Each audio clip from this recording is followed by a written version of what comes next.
என் அன்பு உள்ளங்களுக்கு வணக்கம். இன்னைக்கு நான் இந்த டம்ளரில் ஒரு 1/4 லிட்டர் டம்ளருங்க. இதில் பச்சரிசி 1 டம்ளர், புழுங்கல் அரிசி 1 டம்ளர் ஊற வச்சுருக்கிறேங்க. நல்லா கழிஞ்சிட்டு ஊற வச்சுருக்கிறேன். அதே மாதிரி இதே டம்ளரில் துவரம்பருப்பு ஒரு 1/4 டம்ளர் எடுத்துருக்கிறேங்க. இப்போ இதையும் இந்த அரிசி கூடவே போட்டு ஊற வச்சுக்கலாங்க. இது ரெண்டுமே 2 மணி நேரம் ஊறட்டுங்க. அப்போ தான் சாஃப்டாக வரும். இதை வச்சு நான் ஒரு பலகாரம் தான் செய்ய போகிறேன். இது 2 மணி நேரம் ஊறட்டுங்க. அதுக்கப்புறம் பார்ப்போம். இது ஒரு 2 மணி நேரம் ஊறிடுச்சுங்க. 2 மணி நேரங்கிறது ஒரு 3 மணி நேரம் கூட ஊறலாம். அதுக்கு மேலே ஊற வேண்டாம், அது வரல ஊறலாம். ஆயிடுச்சுங்க அந்த டைமு. நம்ம இதை 2-3 டைம் நல்லா கழிஞ்சிக்கிட்டு வந்துடுறேங்க. இப்போ நம்ம இந்த அரிசி 2 விதமான அரிசி, புழுங்கல் அரிசி, பச்சரிசி, எந்த டம்ளரில் அரிசி எடுத்தனோ அதே டம்ளரில் சர்க்கரை எடுத்துருக்குறேங்க. நான் அதுக்கு ஒரு 3 ஏலக்காய் எடுத்துருக்கிறேன். அப்புறம் கொஞ்சம் ஒரு கைப்பிடி அளவு தேங்காய், துருவின தேங்காய். இப்போ இது எல்லாம் அந்த 4ஐயும் போட்டு நம்ம மிக்சியில் போட்டு அரைச்சிக்கிட்டு வந்துடலாங்க. தண்ணி விட வேண்டாம்.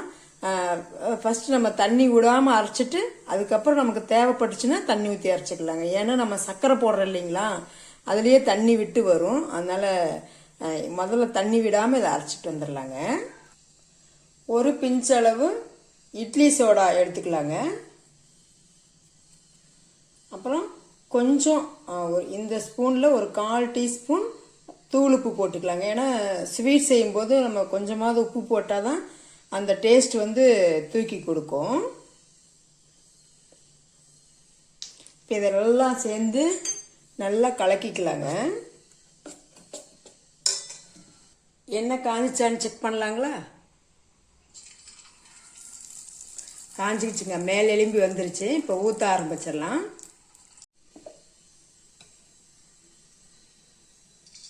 ஒன்றா ஊற்றுங்க.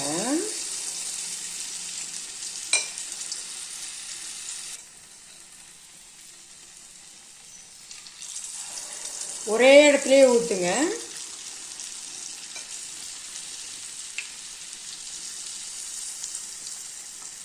நம்ம ஊற்றின உடனே திருப்பக்கூடாதுங்க. ஒரு நிமிஷம் ஆகட்டுன்னு அதுக்கப்புறம் திருப்பலாம். புதுசாக செய்கிறவங்க ஒன்று அல்லது 2 மட்டும் ஊற்றுங்க. ஏன்னா நாங்கள் எக்ஸ்பீரியன்ஸ் இருக்கிறதுனால 4 கூட ஊற்றிடுவோம். நீங்கள் ஒன்றா ஊற்றுங்க, அல்லது ஒரு 2 ஊற்றி எடுங்க. நீங்கள் பலகாரம் சுடுறதுக்கும் அந்த எண்ணெய் சட்டி இருக்கிறதுக்கும் உங்களுக்கும் ஒரு அடி கேப் இருக்கணும். அந்த கேப்பில், அந்த டிஸ்டன்ஸில் தான் நீங்கள் பலகாரம் சுடணும், தெரியுதுங்களா? ஏன்னா எண்ணெய் தெறிக்கிறதுக்கான வாய்ப்பு இருக்குது. அடுப்பு மீடியமாக வச்சு எண்ணெய் காய வைங்க. எண்ணெய் காஞ்ச உடனே சிம்மில் வச்சுருங்க. ஏன்னா நம்ம சர்க்கரை போட்டுருக்கிறது இல்லைங்களா, சிம்மிலேயே வச்சு சுட்டோம்னா தான் கருகாமல் கலர் கரெக்டாக வரும். இல்லைன்னா நல்லா கருவி போயிருங்க. உள்ளே வேகாமல் மேலே மட்டும் வந்திருக்கும்.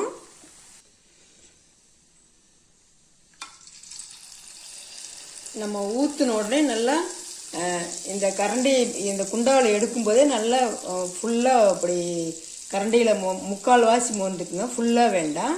இப்படி ஊற்றிட்டு இந்த வலிகிற மாவு அப்படியே குண்டாவிலேயே வலிச்சு விட்டுட்டு அதுக்கப்புறம் நீங்கள் ஊற்ற ஆரம்பிங்க. அது ஆட்டோமேட்டிக்காக ஒன்று ஊற்றினோம்னா அது நல்லா மேலே எலும்பி கொஞ்சம் இடம் கிடைக்கும். அந்த கேப்பில் அடுத்தது ஒன்று ஊற்றுங்க. கொஞ்சம் வேகமாக ஊற்றிட்டிங்கன்னா எண்ணெய் தெறிக்கும். அப்புறம் இந்த மாதிரி பிரிஞ்சு போகுங்க. இப்போ நான் தான் ஊற்றி காட்டினேன். கொஞ்சம் கரண்டியை ரொம்ப மேலே தூக்கி ஊற்றினீங்கன்னா இந்த மாதிரி லைட்டாக கொஞ்சம் பிரிஞ்சு போகுங்க. ஊற்றினோடனே மேலே எலும்பி வந்தோடனே ஒரு 2 to 3 நிமிஷத்தில் வெந்துருங்க. வெந்துருச்சுன்னா இந்த மாதிரி ஆட்டோமேட்டிக்காக மிதங்குங்க. மிதந்து வரும். புதுசாக செய்றவங்களா டக்குன்னு வெந்துச்சா வேலியான்னு தெரியல அப்படிங்கிறத டக்குன்னு கண்டுபிடிச்சிடலாம். ஊற்றும் போது நல்லா குண்டாவில் கலக்கி விட்டு ஒரு 3/4 கரண்டி எடுத்து இதை நல்லா அந்த ஒழுகுற மாவு நல்லா கரண்டியில் வலிச்சு விட்டுட்டு அதுக்கப்புறம் ஊற்றணுங்க. மெதுவாக ஊற்றுங்க. சிம்மிலேயே வச்சு சுட்டு எடுங்க. அப்படியே கலர் அல்டிமேட்டாக ஒயிட்டாக இருக்கும். இது எனக்கு எங்கள் அம்மாயி தான் சொல்லி கொடுத்தாங்க. துவரம்பருப்பு போட்டு செய்யும்போது டேஸ்ட் அல்டிமேட்டுங்க, சூப்பராக இருக்கும்.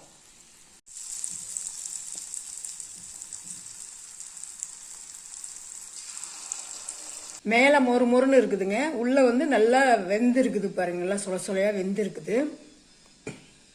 டேஸ்ட் வந்து சூப்பருங்க, அல்டிமேட்டு.